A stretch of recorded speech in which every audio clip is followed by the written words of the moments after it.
What does it mean to be smart? We measure intelligence with tests and degrees, but what if a mind existed that defied all our metrics? This is the story of William James Sidis, a name less known than Einstein, but perhaps the most intelligent human ever. His estimated IQ, between 250 and 300, stretched the limits of what we thought possible. Sidis was a mathematician, linguist, historian, inventor, and social theorist, a master of many fields. Born in 1898, he entered a world on the brink of change, and he comprehended it with staggering speed and depth. His life forces us to ask, what is the purpose of such a mind, and what happens when the world isn't ready for it? William Sidis represents the outer limits of human potential. His journey challenges our ideas about intelligence, happiness, and success as we search the cosmos for signs of intelligence. Sidis reminds us that some of the greatest mysteries are right here on Earth. His life was a brilliant, fleeting event, a comet that illuminated the world, then vanished, leaving questions in its wake. Let's explore the universe within William James Sidis and what his extraordinary tragic story can teach us about ourselves. William Sidis's story began as an educational experiment by his brilliant parents, Boris and Sarah, immigrants who believed the mind's potential was limitless if nurtured early. Before age 2, William was reading the New York Times. By 4, he taught himself Latin and Greek. By 8, he'd mastered several languages and even invented his own vendor good. This wasn't just memorization, it was deep comprehension. Mathematics became his playground. By 11, he was exploring concepts that challenged graduate students. At 11, he enrolled at Harvard, the youngest ever, and became a media sensation. But this extraordinary childhood came at a cost. The intense focus on intellect left his emotional and social development behind. He was a child among adults, burdened by public attention and expectations. His parents unlocked a universe of intellect, but overlooked his need for a simple, quiet childhood. The seeds of his later struggles were sown in these early, brilliant years. Genius, it seemed, came with a price. Picture Harvard in 1910, a lecture hall filled with professors, and at the blackboard, an 11-year-old Sidis lecturing on four-dimensional bodies. He spoke with clarity, pushing the boundaries of thought and leaving his audience stunned. MIT's Daniel Comstock predicted Sidis would be the greatest mathematician of the century. Sidis could visualize concepts most people never grasp, seeing the universe as a multi-dimensional tapestry. Academically, he soared, graduating cum laude at 16. Socially, he was isolated, bullied, and treated as a spectacle rather than a person.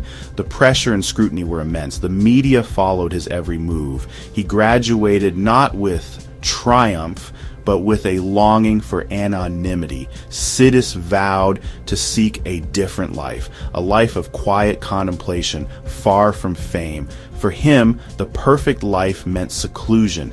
His Harvard years shaped his view of society and his place within it. The world saw a prodigy. He felt like an exhibit. The cost of genius was loneliness. Sidis wanted freedom from the spotlight. After Harvard, Sidis tried academia, but fame followed him relentlessly. Teaching at Rice University, he was barely older than his students and struggled to relate.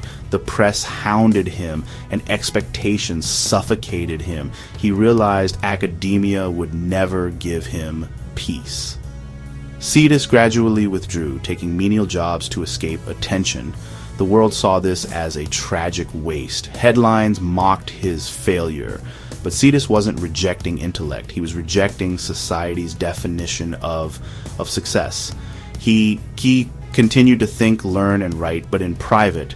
Anonymity became his liberation. He found freedom in obscurity, pursuing his interests without judgment. Mathematics, once his passion, became a symbol of trauma. For For Sidis, perfection was privacy and the joy of understanding for its own sake. His retreat was a radical act of personal freedom. While the world thought Sidis wasted his mind, he was secretly engaged in vast intellectual projects. He spoke and read around 40 languages, seeing each as a window into new realities. His passion for history focused on hidden stories and overlooked details. He wrote a massive, unpublished history of the United States, exploring unconventional theories. Sidis found patterns others missed, bringing a unique lens to civilization's story. He even wrote a foundational book on streetcar transfers, analyzing them with the rigor he once applied to mathematics. For Sidis, even the mundane held hidden worlds of logic and beauty. He speculated on cosmology, theorizing about dark matter and black holes before they were widely accepted. Sidis was a true polymath, a Renaissance mind in the 20th century. Much of his work was hidden, lost, or published under pseudonyms. The world saw a failed prodigy. In reality, he was a secret scholar of everything. His intellectual universe was vast, if largely unseen. Society claims to celebrate genius, but true difference often provokes discomfort and suspicion. Sidis was treated as a curiosity, not a person. The boy wonder, always on display. The media built him up as a child, then tore him down as an adult. A 1937 New Yorker article mocked his quiet life, wounding him deeply. Sidis sued for libel, fighting for the right to privacy. A landmark case in U.S. law, he argued for the right to retreat from the spotlight, to live on his own terms. Society saw his choices as failure, not freedom. We pathologize those who deviate from the norm, missing the person behind the prodigy. Sidis's story is a cautionary tale about our inability to embrace neurodiversity. We saw a phenomenon, not the quiet man who wanted to be left alone. What is success? Fame, wealth, recognition. By these standards, Sidis's adult life was a failure. He died alone at 46 with little money and no public acclaim. But what if success is internal, measured by fulfillment, not accolades? Sidis found his perfect life, a job that paid the bills, time for his passions, and intellectual freedom. He was not beholden to anyone's expectations. Was his life a failure or a profound success on his own terms? We obsess over wasted potential, but Sidis used his mind every day, just not in ways the world valued. His story challenges our definitions of success and happiness. Perhaps true success is creating a world where you can be happy and free. For Sidis, that world was a small room filled with books, a universe of his own making. Genius conjures images of triumph, but Sidis's story is more complex. Extraordinary intelligence was both a blessing and a burden. His mind unlocked the universe's secrets, but also isolated him from others. He experienced the world with unimaginable richness, but loneliness was his constant companion. His intellect was a sanctuary, but also a wall.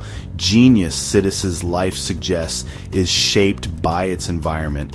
In a more accepting world, his life might have been different. The real question, do we nurture the gifted or turn them into spectacles? William Sidis died in 1944. His story nearly forgotten, a footnote about a failed prodigy. But his legacy is more relevant than ever in our age of vanishing privacy. He was a casualty of celebrity culture, his mind treated as public property. Sidis's life reminds us that the brightest lights cast the darkest shadows. We can learn to value quiet lives and hidden passions. The human mind is a vast cosmos. Every individual deserves the dignity to explore it in their own way. Sidis became the master of his own universe, living and dying on his terms. The greatest enigma may not be the stars above, but the universe within us.